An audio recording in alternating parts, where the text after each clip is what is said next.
In 8 months, COVID-19 has changed the way we work, go to school, socialize, exercise, worship, and celebrate holidays now. Yeah, pretty much everything. And with the potential of more restrictions coming, many people are exhausted and they are having what we are now calling pandemic fatigue. So joining us now from Riverside University Health System Behavioral Health Department, we have therapist Marcus Cannon. Thank you so much for being here. Thanks for having me. Well, for some people, these restrictions feel even more difficult. And we're wondering, is that because it has been a long 8 months or because COVID is now messing with our holidays? Well, I think both. I think anything that goes on a long time gets challenging. And especially if you don't know exactly when the end is, then it becomes a little bit more difficult to know exactly how much more you have to endure. And so that makes it more challenging. All right, Marcus, from a mental health standpoint, what do you see as the most significant challenges right now for both adults and especially children?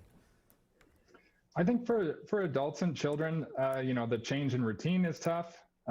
Isolation can be tough. And then anxiety, especially if we don't do anything about it, can build and can grow. And so that's why it's important to intervene early.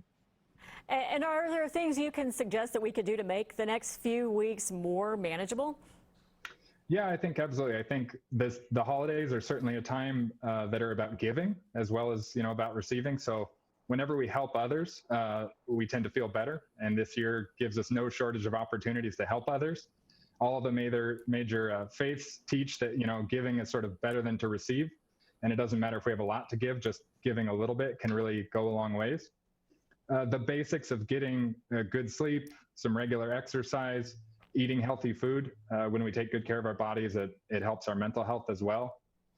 For those of us that are working from home, it can be important to set some boundaries, and it can be easy to kind of start to work 24 hours a day, to be checking our email day and night, and that's not good for our anxiety.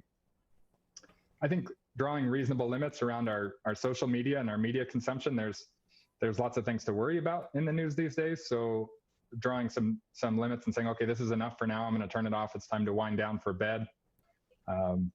Being mindful, we're in an age of distraction, so it can be easy to always be worried or to be multitasking, and so to slow down for a minute, to take a walk, to be in the garden.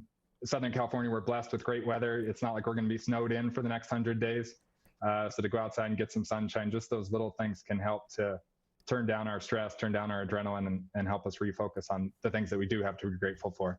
All right, really quickly, we have about 30 seconds left here, but I'm trying to be glass half full with my children, but the struggle is real here sometimes. So give me some advice. What can I tell them as I look down that dark tunnel and I try to tell them there's light down there? Believe me, there's light. Yeah, I don't know how old your kids are, and it is true. I think the challenge is whether we have one more day of restriction or 100 days of restriction, we can only live one day at a time. So it's helping your kids each day find what's the thing we're going to be excited about today. Let's take care of that today. And then we'll see what tomorrow brings us. All right, you're very positive. Thank you. This is good advice. It's all we have this time of year. So thanks for having me. Therapist Marcus Cannon, thank you so much. Bottle that up and sell it to me. All right, Marcus, we appreciate it. Thank you. All right.